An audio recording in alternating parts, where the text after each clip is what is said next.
Good day, ladies and gentlemen. My name is Ian, and I am the host and the examiners of this real estate seminars. Today, we have two rounds of the questions proposed by the editors, and we have another examiners with me, which is JIAO, helps to ask and answer some existing phenomena which are associated with our real estate problems. You may have noticed that we have two interpreters with us as well. So, interpreters, please introduce yourself. Thank you. Hello, everyone. My name is YINAN. I'm the first contestant. Hello, everyone. I'm Kevin. I'm the second interpreter. Thank you. Thank you very much, interpreters. So now I'm going to start. Let me start with the question. All four houses boom have different characteristics across the countries and time period. What is in common is that when the bust comes, it is very often damaging financial stability and real economies. The tools for containing the booms are still being developed, and the evidence of their effectiveness is only just starting to accumulate the interactions of various policy tools that can be complex. But all of this should not be an excuse for inactions. It is only by maintaining an open dialogue on these issues that we will gain any solid understandings of how the policies can contain the housing rules. I want to emphasize that the international coordination is also essential, since the housing move in one country can be fed by credit market developments abroad. Thank you very much. 房地产的上涨在各国有不同的特点，在不同的时期也有不同的特色，但是有一点是共同的，那就是房价的过快上涨将会给金融市场带来极大的不稳定，也会给实体经济带来极大的风险。我们当前的政策和手段还在开发研究中，效果和成效也还在不断的累积中，但是这一点并不能成为我们不去作为的借口。我们应该开放交流，以此来确定用什么样的政策来抑制房价的过快上涨。我个人认为全球合作也依旧十分重要，因为另外一个国家的信贷危机也将有可能带来本国的房价危机。谢谢。好，谢谢我们的翻译。那么唐代诗人顾况曾经揶揄诗人白居易说：“长安居大不易。”现在拿这句话来描述世界各地大都会的居住问题，非常贴切的地步，大家只能望房兴叹。但是我们都知道，德国首都柏林却成功的抑制了房价。市议会下令柏林市政府要在未来10年内兴建3万户公共住宅，增加国营房地产的房屋数目，同时抑制这个租金上涨，保障低收入的租户。那么可不可以请您简单的说明一下为什么德国可以做得到呢？谢谢。Okay, a poet in Tang Dynasty named Hu Kuang, he once teased the poet Bai Juyi that it is not easy to live in Chang'an, which is the capital at that time, and use this phrase right now in this situation cannot be even better. For example, Shanghai's housing price have soared to a point where most people cannot afford it, and everyone can only sign and believe.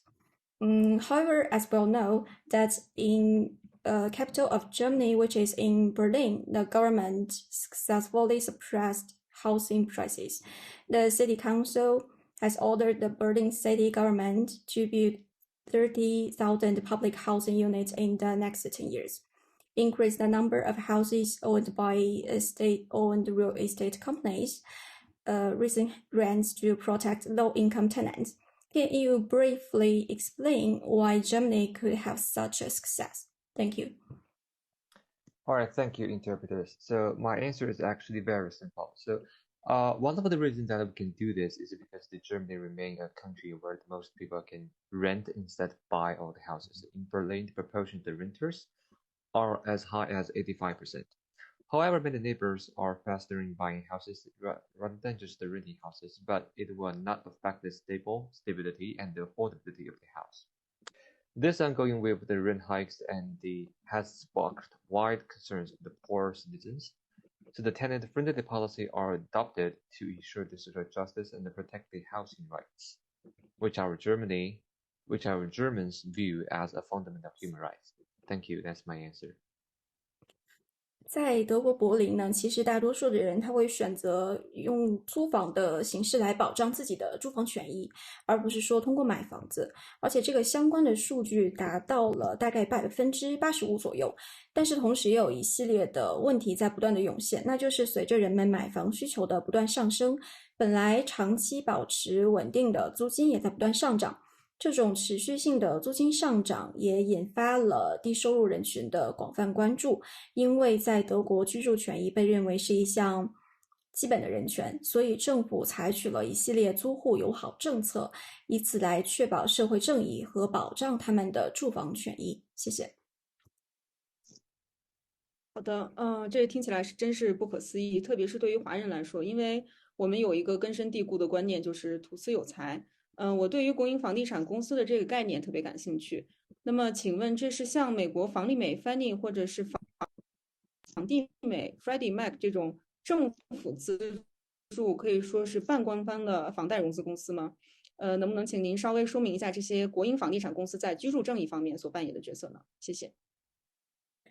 Thank you for your response. It sounds really incredible, especially to the Chinese, because we have a deep-rooted concept of wealthy. We think that we have to own the place before any other monies. I'm very interested in this concept of state-owned real estate companies. Is it like Fannie Mac or real estate in the United States? Can a government-funded company like Freddie Mac be considered as a semi-official mortgage financing company? Can you explain a little bit more about the role these state-run real estate companies play in housing justice? Thank you. Well, thank you, interpreters. So my answer is actually very simple. There are 4 state-owned companies whose main responsibilities are maintain and maintenance. They build public housing projects, acquire the private housing through the property market, and are in charge of the maintaining of the quality of the house. So they are able to moderate the rent in a very simple way, which is economy principles of the supply and the demand. When the rent is too high, they release more housing units and vice versa. This new policy not only stipulates that those companies will have built more and let more, it also set a cap for the amount of the rent that they can charge. By regulating supplies, they help maintain housing justice in the German society. Thank you. 在德国主要有4大类的这个住房公司，他们主要是负责整个住房市场的租赁和维修方面的业务。那么他们为公众提供住房的一种非常重要的形式，就是他们会从房地产市场买下这些住房，然后租赁给私人使用。那么这种租赁的模式呢，它其实是运用了一种经济上最广泛的原则，就是供需原则。当住房需求非常高的时候，这些公司它就可以通过一系列的政策来释放这个住房供给，然后这样不仅可以刺激这些公司去进行更多的住房建设，同样也可以达到政府维护住房正义的目的。这些公司会在租金上面有一个相应的控制，这样就能够保障市场的一个正常运行，也能够保证住房者的居住权益。谢谢。Thank you for our first interpreters. Now let's welcome our second interpreter, which is ZHAO. 好的，谢谢主持人。那么衣食住行被认为是人类的基本需求，换句话说，房屋对我们来说是一个非常重要的必需品，更是投资上一个非常关键的环节。那么在很多国家，房地产也占了个人财富中很大的一部分。那么良好的方式和健全的经济是息息相关的。您可以提供一些您对现在房地产市场的看法吗？谢谢。Well, the housing has one of the basic needs of the human beings, and it also accounts for a big part of the personal prosperities. So stable and sound real estate market, but we also a good signal for the development of the economy. What is your opinion about this? Thank you. Thank you for the question. So, sure, that the first of all, housing is a very central sector of the economy, that is no doubt, and also relatively has been the source of their own abilities and crisis. Hence, while the recent recoveries in the global housing market is a welcome development that we need to guard against another unsustainable booms. So the second is detecting, over evaluating, over-evaluation in the housing market is still more of an art than a science.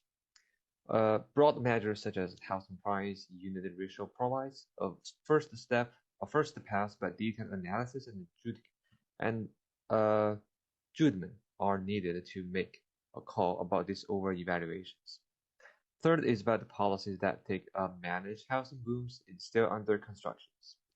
A variety of the tools have been used, and evidence suggests that short-run success, but more analysis and sharing of the experiences are needed on what works and what doesn't. Thank you. That's my answer. 我也认为房地产市场还有房屋对于个人以及经济的发展都是非常重要的一个部分。但是，对于房地产市场，往往会出现一些非常脆弱的环节，也面临着很多危机。现在在近期的全球的房地产市场正在恢复这样的繁荣，但是这种繁荣并不是可持续的。同时，购房对于房地产市场的一些管理的政策工具来说，许多政府仍然需要推出一些有效的管理政策。在一些市场上，我们推出了一些政策，但是它仅仅在短时间内起到作用，我们还需要推出一些长期的政策。谢谢。好的，谢谢翻译。那么我们都知道，房地产在其他领域也扮演了很重要的角色，比如说房贷的市场对货币政策的传导非常重要。另外，良好的住宅环境也可以刺激劳工的运动，并且帮助经济来面对这个冲击。那么有些人认为房地产市场的快速成长是可以被容忍的，但有些人则不认为如此。那么您觉得呢？ Yes, I would believe that the real estate market and the development of housing is very important in other fields. And for example, the mortgage market, it could help the transposition of monetary policy, and what's more, it could also conducive it be producing to the labor force, and it could help our economy to deal with the impact and potential crisis. And a lot of people believe that the boom offer is that the real estate market is responsible, reasonable and acceptable, but others doesn't. What is your opinion? Thank you. Okay, thank you, interpreters. So my opinion is actually very simple. The housing booms have a different characteristics across the countries and time period. So this is the first. But another in common is that when the buses come in, this very often damages the financial sustainability and the real economies in our countries. The tools for containing the housing booms are still being developed, and the evidence on their effectiveness is just starting to accumulating, and we still not yet to see its impacts. The interactions of various policy tools can be very complex, as you may have concerned, but all of this should not be an excuse for the actions. It is only by maintaining an open dialogues on these issues that we can gain a solid understanding of how the policies can contain the house booms. I want to emphasize that the international coordination is also an essential part of the housing control, because the credit market developed by the abroad can also affect one country's housing prices directly or indirectly. Thank you very much. That's my opinion. 我认为房地产市场的繁荣有不同的特点，但是它们有一个共同的特点，就是房地产市场的发展可以影响经济的繁荣和稳定。现在对于房地产市场的管控有不同的政策进行开发，但是我们需要更多的结合的这些工具是让它们变为一个更加精准的调控。同时，我们必须要保持在房地产管控上的一种谈话。我需要强调的一点就是在国际间，这种沟通交流是十分必要的，因为一个国家的房地产市场的繁荣也可能会导致一个国家的信贷市场的繁荣。Thank you， 谢谢。All right, thank you so much. So, in my opinion, I think across the U.S., many of the councils continue to be burdened with high housing costs. At least the count in 2012 was 2.9 million households, or 1/3 of all the households in the U.S. were housing cost burden, which is by defined as to pay more than the typical standard of the 30% of the income on housing. For many of the distress is even more extreme, as the number of the severely burdened household that spend more than half of their incomes on housing is 90 million. So, how has this high cost of the housing price of the housing people in Taiwan?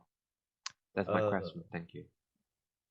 在全美有大约数百万家庭都被这个高房价困扰，在2012年大约有4090万的家庭，他们占到了全美家庭的1/3，都受到了这种问题的困扰。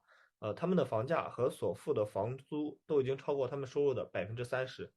还有更多的人，他们受到的困扰就是，他们所支付的房价已经超过他们收入的一半了，也就是9080万人。我想知道在你们台湾是否也遭遇过这种高的房价？谢谢，Thank you。好的，谢谢您的问题。就是很多人可能想不到，房价其实跟生育率是息息相关的。台湾的房价所得比明显要高于日韩，台北市的房价所得比也高于欧美的主要城市，这造成了台湾超低的生育率。其实今年房价居高不下，年轻人不仅无力买房，有些人还为了还房贷不敢结婚，甚至不敢生小孩。实际证明，研究发现，台北房价与少子化之间有着显著的相关。高房价对生育年轻的夫妻在选择是否生育时具有排挤的效应。台北市房价所得比位居全球前3高，比日本东京还高。年轻人有沉重的房贷压力，可能就选择了不婚或者是不生。那么，台湾在2020年将成为人口减少的社会，这个对房地产其实也造成了非常大的冲击。Yes. Out some homes, yes, it never occurred many people with us. The high house increases actually are related to the low uh, low fertility rate. Take example, income and house increases rate is higher even in other countries like Japan. Take the example of Taiwan, it affects a lot of people, and the ratio is higher than major countries in Europe, and Taiwan suffers from a super low typically risk. This year, be facing with the story of house increases. A lot of people, young people, couldn't afford that. They suffer from the heavy mortgages. So the young's not married and they don't want to give birth to babies, according to the recent research in Taipei. A lot of people suffers from the headache, and for those couples who reach the age of giving birth to babies, they choose not to do so, and it has some negative impacts, mainly from the high housing price and the ratio in Taipei ranks top 3 in the world, even higher than that in Tokyo, Japan. And many young people suffering from those high mortgages choose not marry and or not give the birth to babies by 2020. It is estimated that in Taiwan, the whole society will suffer from the contracting population growth, and it is an unprecedented situation. Thank you. 谢谢。好的，谢谢我们的翻译。那么，不过即使是人口减少的时代，仍具有就是磁吸效应，工作在哪里，人口也将会不断的涌入。大都会虽然工作机会多，但是房价也高，结果其实只是加大了这个贫富差距。那么我的问题是，请问在美国也会有类似的状况吗？谢谢。Okay. But actually, people will have these impacts, and they will cluster in some places, especially in this contracting population age. Whenever they are dropped, there will be a lot of people rushing, and in metropolis, yes, there have many job opportunities, but also the housing prices are prohibitive, and it's widened the gap between the rich and poor. I'm wondering, do you have similar situation in America? Thank you, 谢谢。 Okay, thank you for the questions. So, my answer is yes. So, as you can see, that the same thing happens in the U.S. cities like the New York, and some big cities and metropolis, a lot of metropolis. And you see that the type of the countries, whether we like it or not, they reflect how things are going socially and commonly, and periodically and creatively for their countries, for the entire countries, I mean. We understand that the rich are getting richer, and exceptionally, and all the rest of us are either standing still or falling backwards to many of the ultra rich have reached the point where the human begins to no longer matter. Okay, thank you. That is my answer. And thank you very much for all of the contestants and examiners in this session. Thank you, Interpreter 1. Thank you, Interpreter 2. And thank you for my colleague, which is also the examiners of this session. And this is all of our sessions. And I hope all of you can have a great day. Thank you very much, and goodbye. Thank you. Thank you.